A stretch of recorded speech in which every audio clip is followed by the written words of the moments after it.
Salutare tuturor și bine v-am găsit la un nou videoclip pe acest canal. Astăzi aș vrea să facem niște curățenie prin curte. După cum se vede, am și un nou cameraman. Aici am mai făcut puțin înainte. Am încercat să fac un videoclip, dar nu mi-a ieșit. Vreau să facem cât de cât curat pe aici. Acum când filmez la mine acasă. Până acum când am filmat eram la bunica mea. Nu uitați voi să apăsați butonul de like, să le subscribe, să știți că la 300 de abonați, cam așa în jur de 300, o să fac primul giveaway. Ne apucăm să facem bucățica asta. Am o rană la deget, de aceea nu dau prea bine cu sapa. Din experiența mea știu că ceva în genul ăsta se dă. N-am dat eu prea mult cu sapa, dar așa știu că se dă. Ok. Apoi o să dau și cu grebla.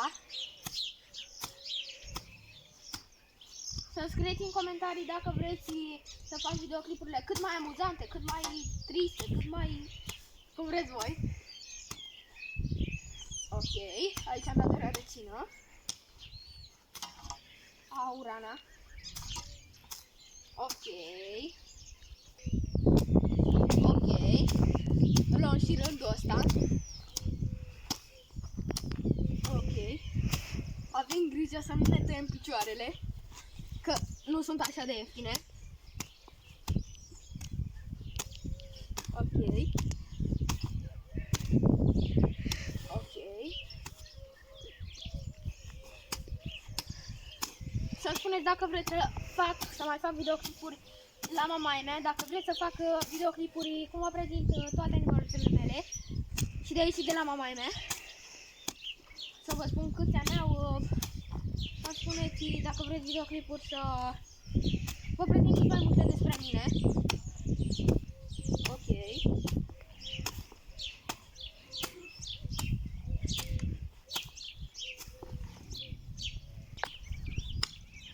Ok, sper să mă aud că bate puțin vântul azi.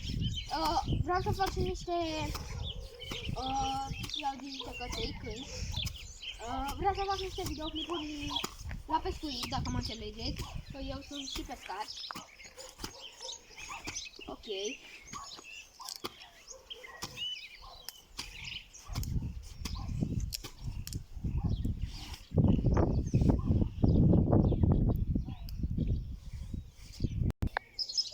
Ok.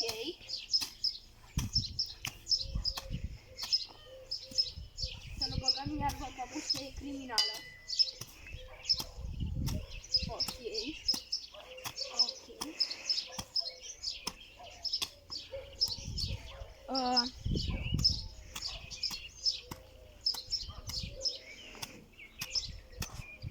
Facem și rândul acesta.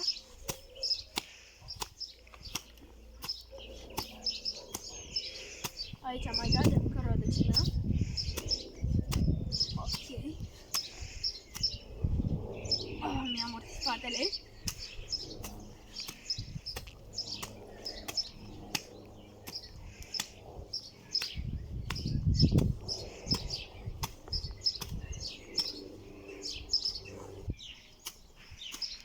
Ok, facem și aici.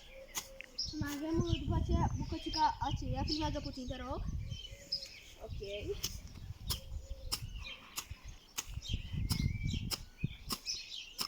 Ok.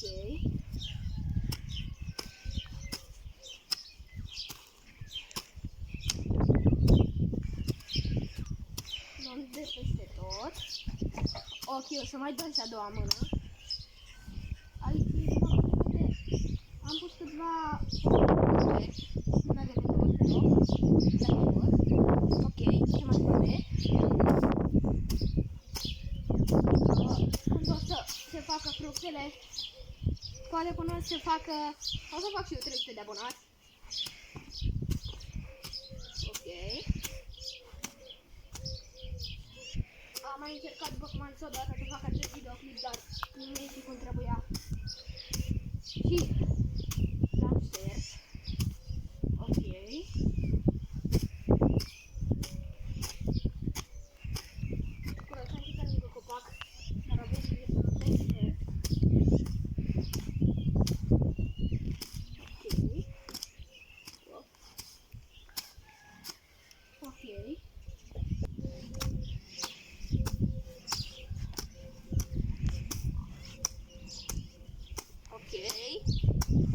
Nu știu dacă pot într-un videoclip să fac până la acel desene.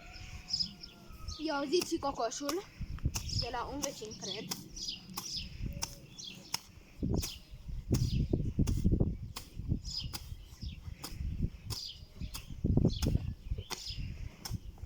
Ok. Avem și o oasă, o lăsăm deoparte că poate să ne ajute la ceva. Ok.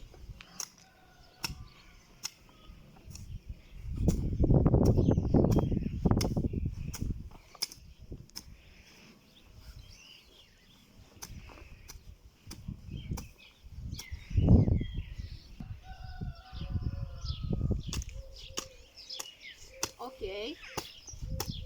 Am pus puțină pauză, deoarece am fost să beau puțină apă. Ok. După cum am zis, o să dau și a doua mână, poate în partea 2. Ok. I-au zis și căței. Cocoși.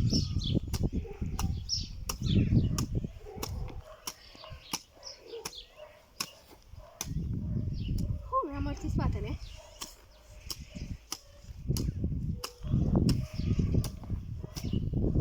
Ok. O să dăm și cu grebla dacă avem timp.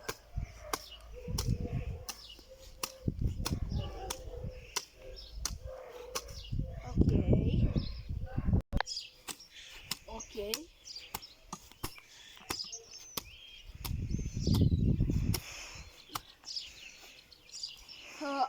După cum se vede, vine și primăvara, te rog frumos să arată puțin. Copacii au înflorit. Ia uitați-l pe acela, ok.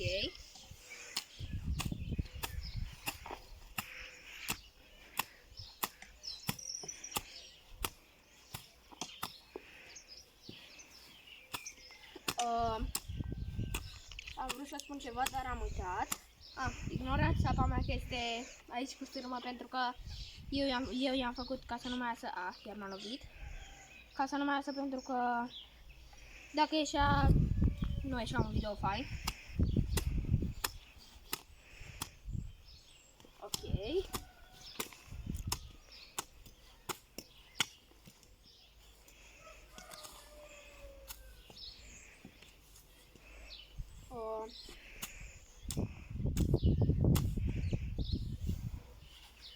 Acum că vine primăvara, vă sfătuiesc și pe voi să ieșiți afară cu animaluțele de companie dacă stați la casă. Ok.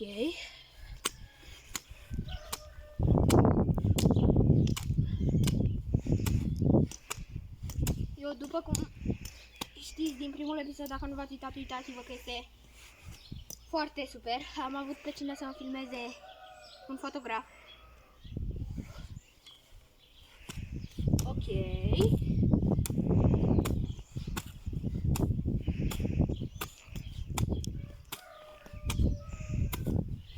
Să-mi spuneți dacă vreți să mai fac videoclipuri cum confecționez, ce vreți voi. Orice. Ok. Și vreau să fac și promovare. Inclus și promovare. Nu uitați să vă abonați la canalul M Production. Da, pentru că mai are și el nevoie de câțiva abonați și face 3000. Este un băiat super de treabă. Ok. Ok. Să spuneți dacă vreți să postez și partea a doua.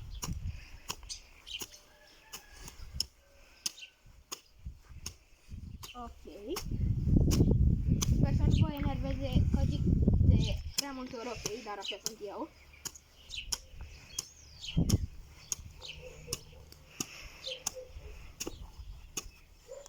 Să lăsați un like.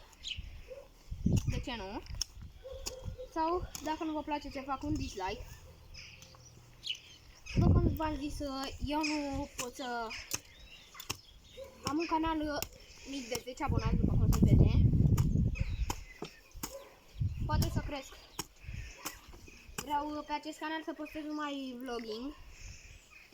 Poate curând o să-mi fac și unul de gaming. Rămâne de văzut.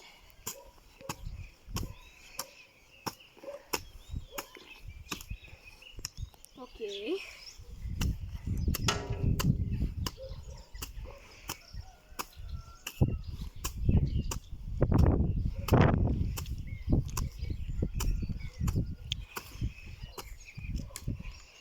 Mi-am arătat spatele, mai avem aici părticica asta. Să o luăm și apoi îi dăm puțin cu grebla și o să terminăm videoul. Ok. Ok. Îi dăm puțin după cum am zis și cu grebla. Am eu ce m-am întâmplat la videoul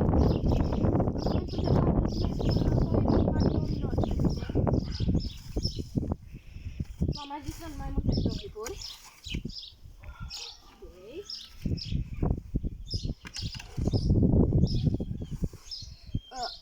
Cred că aceste iarbă o să o lăsăm să usuce și apoi să-i dăm foc, nu?